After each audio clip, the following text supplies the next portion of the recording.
নম্বর নিয়ে কথা বলবো। দেখো উম নম্বরটা কী দেওয়া আছে, স্যার উম নম্বর না, গ নম্বর। ঠিক আছে, গ নম্বর কী দেওয়া আছে, log2√5, আর এখানে কত আছে 400। ওকে ডান। এখন দেখো আমাদের মেন টার্গেট কি জানো, এখানে যে বেসটা আছে এটার মতো করে আমাদের এই সংখ্যাটাকে ভাঙতে হবে। ঠিক আছে, এখন আমরা যদি 2√5 পাওয়ার 4 করি তাহলে কোনো তো তোমার 400 হবে। কীভাবে 400 হবে সেটা আমি দেখাই। দেখো এই 2 কে পাওয়ার 4 করলে কত হয়, 2 × 2 × 2 × 2, 2 × 4 4 2 8 2 16। ওকে ডান। আর এই 5কে যদি √4 করা হয় তাহলে কত হবে, √5 √5 √5 √5। ওকে ডান। হ্যাঁ, 2√5 মানে একটা 5, 2√5 মানে একটা 5, তাহলে 5 5 গুণ করলে কত হয়, 25 হয়।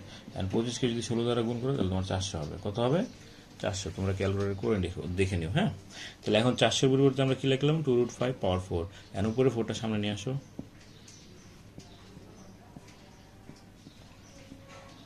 এই দুটো দেখতে সেম এরকম না, এটা মানে 1 হবে। কত হবে, 1, আর মানে হলো 4। ঠিক আছে, তাহলে 4কে 1 দেওয়া গেলে 4 একে 4, এটাই হলো তোমার অ্যান্সার। ঠিক আছে, তোমরা ট্রেনটা দেখে নিও।